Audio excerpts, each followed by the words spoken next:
Hey everyone, I'm Deb Campus. Hope you guys are doing great and welcome to my channel. Today I want to do a review of my ultralight gear that I put together for my season of 2021 of backpacking.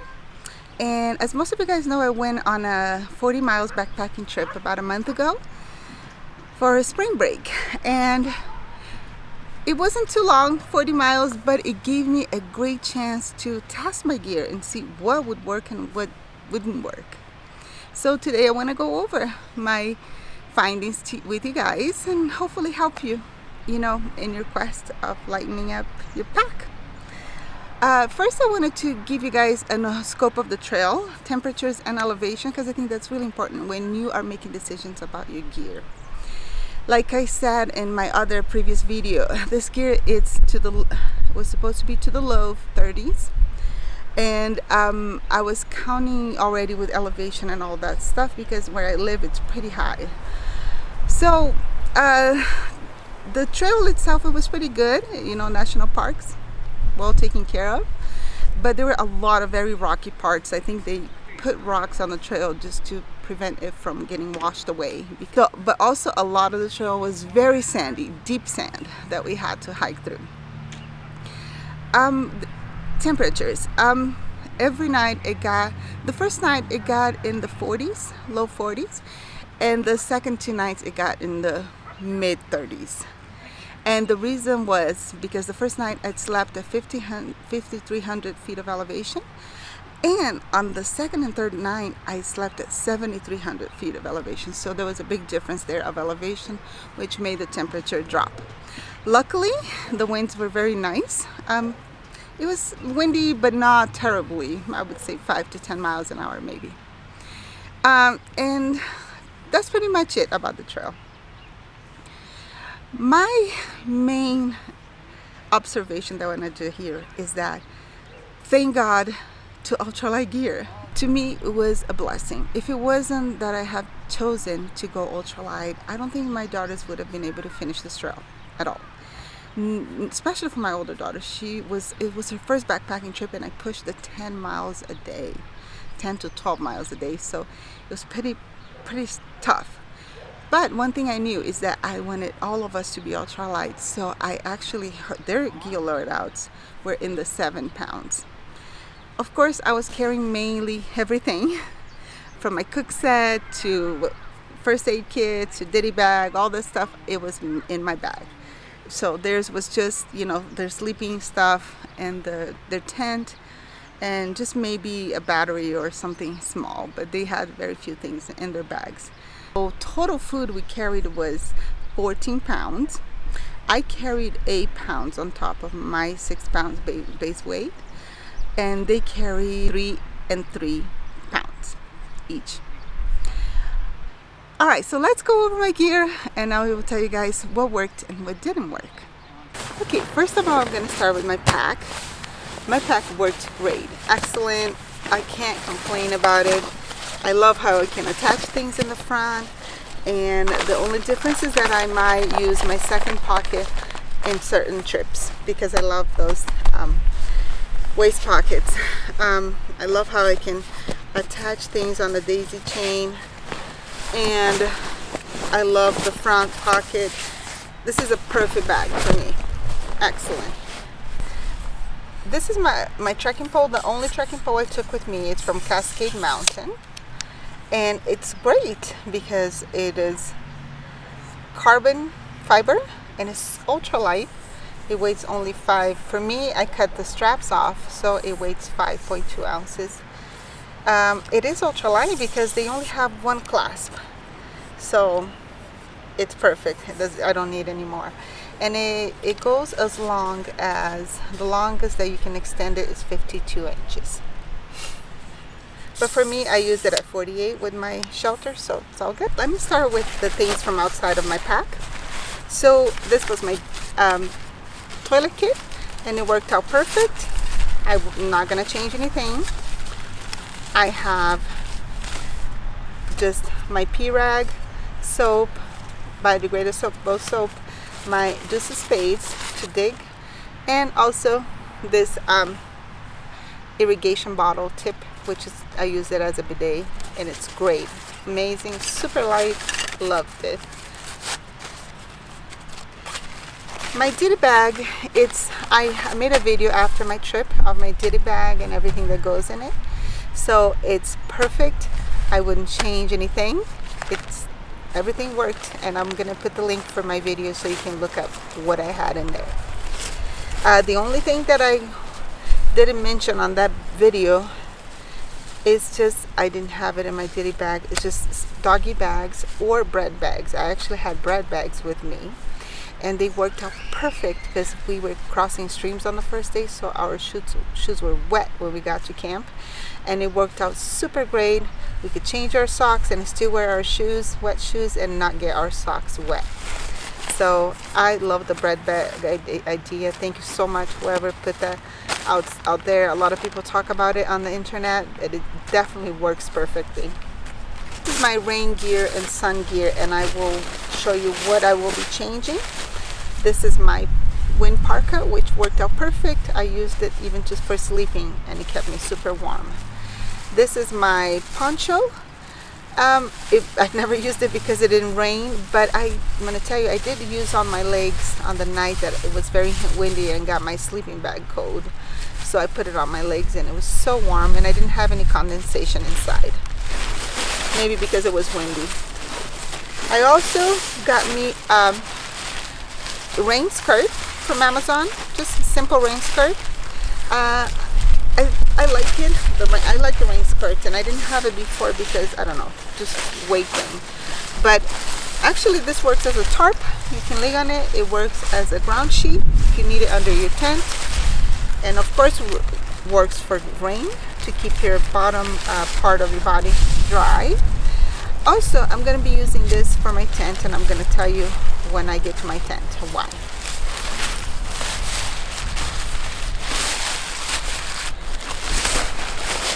And last was my Montbell, for my Montbell umbrella, which was only 3 ounces. I was so hopeful. I had high hopes for it, but I was also thinking that maybe it may not work.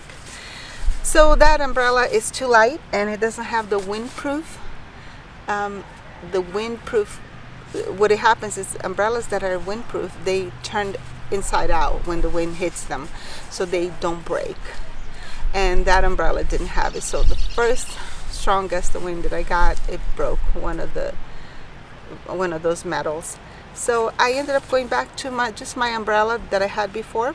This I got at Amazon. It's called mini sun umbrellas, mini compact sun umbrellas. They weigh about 6 ounces, 6.3 ounces, and they're perfect. They're super small, and they are very strong, and I'm gonna keep that umbrella. Instead, I'm not gonna try to go again for another ultralight umbrella, and I'm not gonna waste money buying other umbrella because I know that this one works and it's super light. For my water system, I had a Sawyer bag, a Evernew bag, and a smart water bottle, and it worked out perfect. I was able to carry 3.5 liters, which I needed for the second day.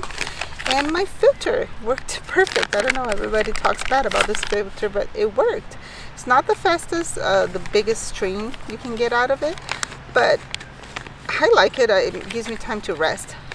What I do is I just collect dirty water in these bags, and I usually filter 1 liter and collect more dirty water and just filter it in camp or as I need throughout my hike during the day.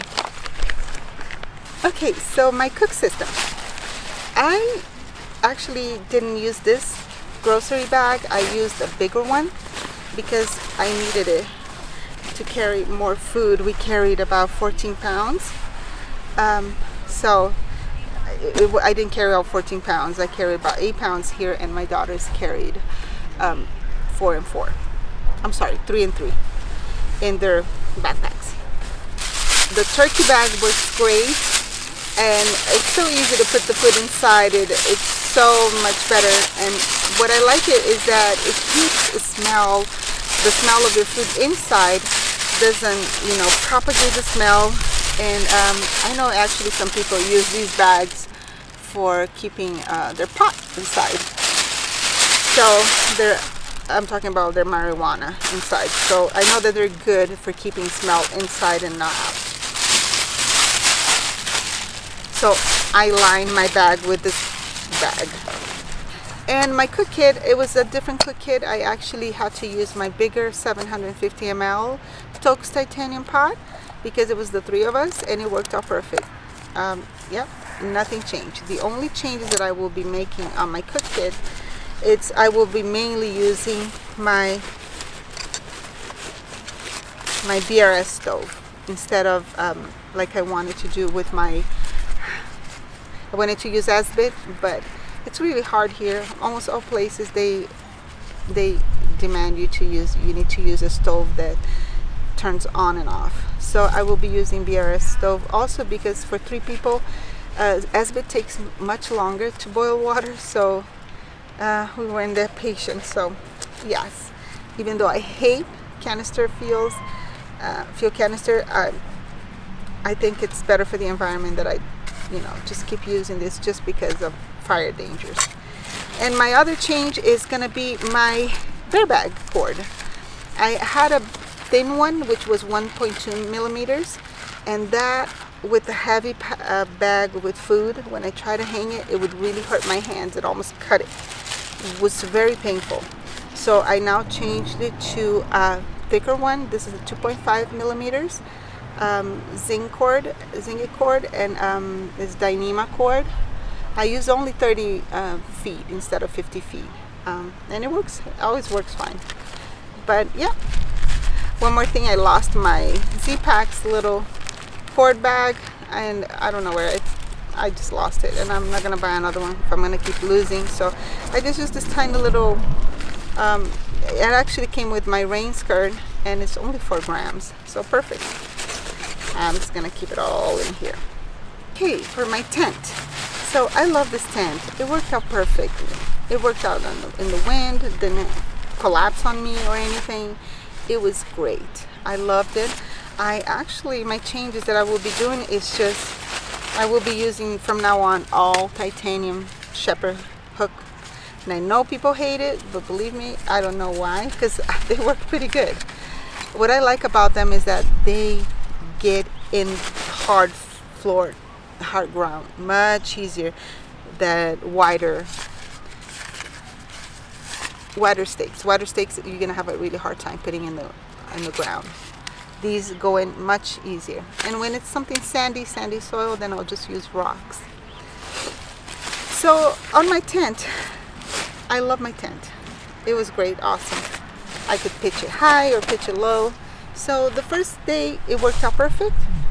The second and the third day, when I was sleeping at 7,300 feet of elevation, there was wind, and the wind kept coming in under the storm doors because the storm doors are higher, and so there's a big space underneath. They don't go all the way to the ground to protect you from the wind. So the problem is that the wind kept coming in and making my sleeping bag cold. The sleeping bags are just as good as your tent. If your tent has a lot of wind coming in, your sleeping bag will get cold no matter what. Even if you have a negative 20 sleeping bag, if there's wind coming in, your sleeping bag will be cold. There's no way you can keep it warm. So my plan would be to actually attach my rain skirt on the bottom of my storm doors to protect from the wind. Either my rain skirt, or I can also cut some sort of polycrow sheet and bring it with me. Just, I can also use it as a ground sheet, and I can also just clip it to my doors and put some rocks and just weigh it down so it can protect me for wind. But I will only do that if I have to go again in high elevations, windy situations in the 30s when it's really cold. I already showed you my wind parka, which worked out great. I wore it sometimes underneath my Torrid jacket. My Torrid jacket is awesome, perfect, warm, can't complain about it. There's nothing to complain about. It's super light. Now for my sleeping clothes, to be honest, I never wore them. I just slept in my clothing, my hiking clothes. So I think I'm just gonna keep a lightweight t-shirt in my clothes and an extra pair of socks, because I know I probably won't be changing into it. Even if it's 5-6 days of hiking, I still won't do it, because the way that I wear my clothes, I wear pants and I wear long sleeve shirts while hiking. So I probably will just be carrying just a shirt in case, you know, my shirt gets wet and I need something dry. I also have my wind parka, and I also have my wind pants, which works so good. My wind pants were awesome. I slept with them. That's one of the reasons why I wasn't so cold on the windy nights. When it comes to my sleeping system, so I had my short pad, and this, which works as a frame for my backpack. I had it with me for this trip, and they work great. The only problem is how slippery they get on the floor, on the Z-Pack's tent floor or any other nylon floor. It literally, it's terrible. It won't stop. You keep slipping out from under you, and you can't make it stay in place. And I woke up many times cold because this thing was actually out of my tent, and it was so cold, and my feet were on the ground, which was super cold. I had to wake up and put it under, and I would kick it out again sleeping, and it just didn't work. So what I'm gonna do now is I'm gonna use from now on, under these two, I'm gonna use this little I'm gonna use this thin foam pad that I got at Mountain Laurel Designs.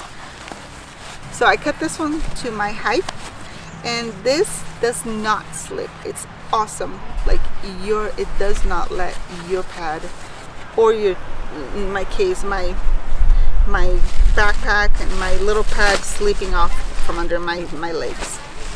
Now during the summer, it's not as important for your legs because the ground is not that cold, but when I was in the beginning of spring and it was pretty cold, so this would have helped me a lot. And also I like it because it's creating more volume inside my backpack.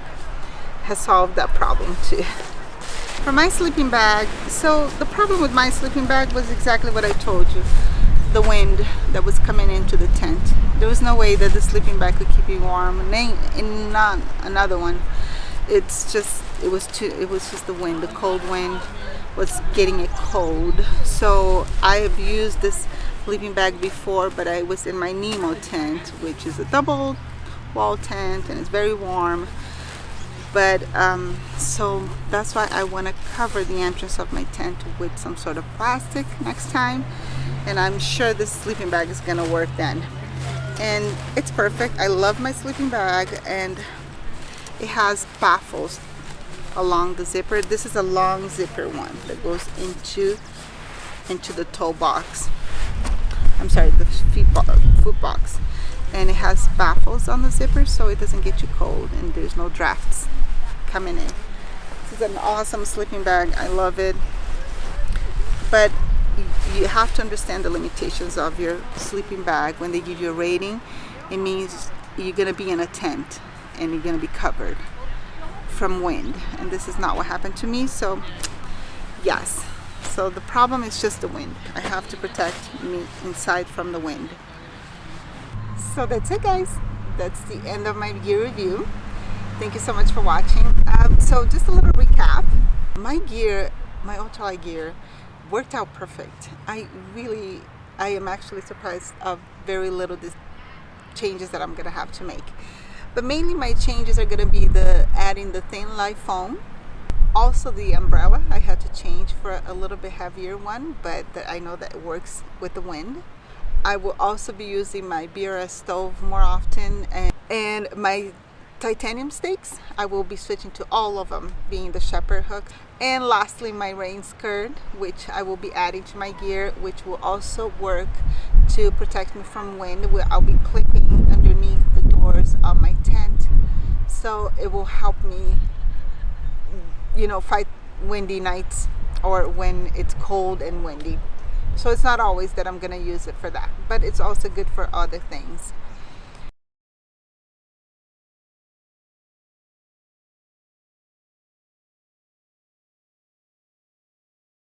So thank you so much for watching. Let me know if you have any questions. I will answer to the best of my ability. But other than that, I will see you guys in the next video. I hope you guys enjoyed this one. I hope it was helpful to you. And I will see you guys in the next one. Thank you. Bye. Peace.